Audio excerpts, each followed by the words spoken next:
aliran tasawuf katanya, banyak khalwat uzlah, tapi malah keluar dari keilmuannya, jadi liberal. Sekarang mengkritisi Abu Hurairah, padahal itu obrolan anak remaja di kampus. Kok udah tua masih ngomong begitu aja, kan kasihan kita. Masih ngomongin Abu Hurairah. Abu Hurairah ini sosok atau lembaga, masih mempersoalkan Khadijah. Ya salam. Itu puber intelektualnya telat. Ya, saya menyayangkan itu karena saya tadi selalu merekomendasikan beberapa orang kalau ngaji tasawuf bisa lewat orang ini. Tapi semenjak detik ini saya mengatakan saya berhenti merekomendasikan orang tersebut. Saya minta ampun kepada Allah jika saya telah menyebabkan orang tergelincir. Ya. Saya juga bukan orang benar, tapi teman-teman kita ini udah gak benar. Terus memperkritisi Abu Hurairah yang jauh lebih dekat kepada Rasulullah, yang dia dapat keberkahan ketika hafalan dia sempit, hafalan dia tidak bagus. Apa kata Nabi? Ubsud rida'ak, ubsud saubak, longgarkan bajumu, longgarkan ridakmu, selendangmu, langsung hafalannya menjadi baik. Tapi malah dia tertarik mempertanyakan Abu Hurairah. Abu Hurairah itu 5.000 hadis, Bang Dik. 5.000 hadis itu sebanyak jumlah hadis Bukhari dan Muslim. Di kitab Bukhari 4.000-an hadis, kalau berulang-ulang ada 9.000-an lah. Kalau 5.000 ini kita ragukan sumbernya, berarti pincanglah ajaran Islam. Dan dia nggak sadar itu. Dia meragukan Abu Hurairah tapi pakai kitab-kitab. Pakai kitab-kitab kuning ngaji tasawuf. Kitab kuning ini juga belum tentu karya imam itu. Kenapa dia percaya kitab itu karya Imam Fulan? Tapi Abu Hurairah yang jelas riwayatnya sahih dia nggak percaya. Demam intelektual yang telat. Itu kami dulu umur 18, 19, 20 emang obrolannya itu di kampus. Hanya karena dia alim lalu kita hormati. Tertipu enggak? Saya emang nggak ada urusan dengan hartamu. Kalau kamu nyamadit ngapain? Saya hormat kepada kamu kalau hartamu kau manfaatkan untuk membantu mereka yang susah di dunia ini. Segudang ilmu yang kau miliki, begipun kau alim alamah, tapi kalau ilmumu tidak digelar kepada masyarakatmu, nggak ada urusan aku harus menghormati kamu. Betul nggak? Iya. Ngelihat cewek cantik juga, kalau nggak bisa dipegang ngapain? Oh iya jelas gue ya. Ngapain ya? Iya. Sama kalau gitu sih Bu. Emang juga pikirin, kan gitu. Ya, jadi ya seperti itu. Jadi kamu yang merasa apa namanya cantik juga jangan gede kepala dong. Belum tentu orang senang sama kamu semua kok. Ya kan begitu. Kamu juga yang kaya jangan berharap penghormatan karena kamu kaya. Tetapi realita di lapangan orang yang tertipu itu banyak. Termasuk kiai yang berceramah di atas mimbar juga mengatakannya begini. Kiai zaman sekarang harus kaya, kalau tidak kaya tidak dihormati.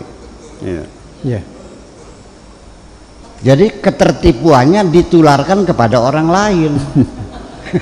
Gitu. Ya saya merasakan masuk restoran pakai mobilnya buruk, mobil Kijang Komando tahun 82 tuh, yang udah bunyi semua kaprak semuanya tuh. Ya masuk restoran ya duduk sendiri, ngambil sendiri, bayar sendiri. Begitu saya datangnya ke mobil yang mewah, pintunya dibukakan, kursinya disorongkan, minumannya dianterin. Padahal saya juga bayar juga, dulu juga bayar kok. Iya. Berarti orang itu menghormati apa? Menghormati kaleng kan? Iya. Goblok tapi pinter. Ya, baru orang itu hormat kalau saya ngasih tipnya banyak kan gitu. Habis makan susuknya 80.000 saya tinggal di piring buat neng buat kamu aja. Nah baru dihormat kan gitu. Iya kan begitu. Nah itu satu. Terus yang kedua? Yang kedua adalah cinta kepada Rasul itu adalah juga cinta kepada Allah itu adalah cinta kepada Rasul. Bukan cinta. Begini, kita ini kenal Allah nih, yang memperkenalkan siapa? Ya iya dong. Ya. Kalau tidak diperkenalkan, ya kita akan menyebut Tuhan kita bukan Allah dong. Mungkin Gandharwa, mungkin kuntilanak, Ya. mungkin wiwitan, mungkin maesan, mungkin batu, mungkin jenglot, dan namanya Allah. Itu yang kata Nabi. Dan kemudian untuk menuju cinta kepada Allah kan ada persyaratannya, bukan cinta Rasul ya. Al-Qur'annya bukan begitu punya. In kuntum tuhibbunallah fattabi'uni yuhibbukumullah. Apabila engkau betul mencintai Allah, ikuti aku. Ittiba, mengikuti aku. Ittiba, bukan taklid. Ya.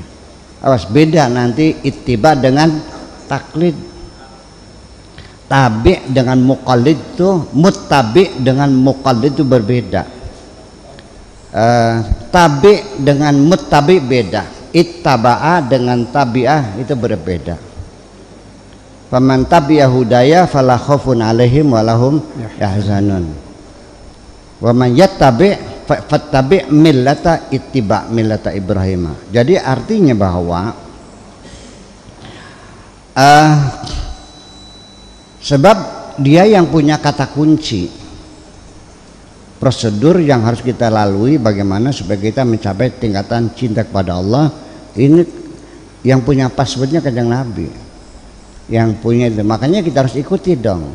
Nah, ketika mengikuti Kanjeng Nabi itu jangan taklid, tapi ittiba, artinya ada rasionalisasi. Bukan hanya nyungsep lagi, jangan kayak bebek ngintil, yang di depan nyemplung semua, bukan begitu. Kalau orang ittiba tuh, Nabi pakai siwak, kitanya pakai sikat gigi, pakai odol. Kenapa? Kita ittiba, yang penting kita menjaga kesehatan gigi. Kalau taklid mah Nabi pakai siwak ya pakai siwak, pakai sikat yang enggak sunnah itu mah Nabi nggak pakai siwak kok. Nggak pakai apa? Nggak pakai sikat gigi. Nanti ceboknya juga pakai batu, nggak boleh pakai tisu. Karena Nabi nggak pakai tisu. Nah itu namanya taklid begitu. Tapi kalau ada orang begitu juga saya tidak menyalahkan. Barangkali saking cintanya kepada Nabi. Ya kan begitu. Tolong jangan disalahkan. Itu. Jadi, nah sedangkan kita ini terlahir di abad ke-21. Nabinya lahirnya abad ke tahun 571, abad ke-6, di paruh di penghujung abad ke-6. Nabinya abad ke-7, jadi sudah 1400 tahun yang lalu. Dan hadis Nabi sendiri itu baru dikumpulkan setelah 150 tahun Nabi meninggal. Yang cerita orang-orang katanya. Maka timbul ilmu hadis, ada riwayat, ada diroya, ada sanad, ada matan, ada takhrij, ada dobit, ada sahih, segala macam, ya kan. Dan ternyata diseleksi banyak hadis-hadis yang palsu yang ditolak oleh Bukhari Muslim. Dari 600.000 hadis itu yang lolos hanya 14.000. Berapa banyak hadis yang ditolak? 500.000 ditambah 84.000, 584 hadis yang lolos saya jadi berapa persennya tuh? Ya itu hadis kebul semuanya tuh. Itu pun sekarang dikritisi lagi juga masih ada yang perlu diragukan juga. Bukan meragukan nabinya, meragukan hadisnya apa betul Nabi ngomong begitu. Karena di Sahih Bukhari juga ada hadis yang mengatakan bahwa barang siapa yang membunuh cecak malam Sabtu masuk surga. Dan di hadis Bukhari juga ada Nabi Muhammad berulang kali mencoba bunuh diri. Mau dipercaya? Itu persoalan. Ya kan gitu. Jadi makanya perlu rasionalisasi. Kalau hadis-hadis Nabi yang tidak rasional, tolong hormatilah Nabi, ya. Kalau kita tidak punya bukti akan kepalsuan hadis itu, ya sudah kita mauqufkan saja, kita tangguhkan, ya sudah, wallahu a'lam, kan gitu. kalau hadis dhaif sebaiknya nggak usah dipakai lagi. Akan tetapi ada ulama yang berpendapat bahwa hadis dhaif pun boleh dipakai apabila untuk fadhailul amal. Betul? Iya. Ada kitabnya kan. Nah, saya berpendapat daripada pakai hadis dhaif ya pakai logika saja sih. Ya kan gitu. Sebanyak nggak masuk akal.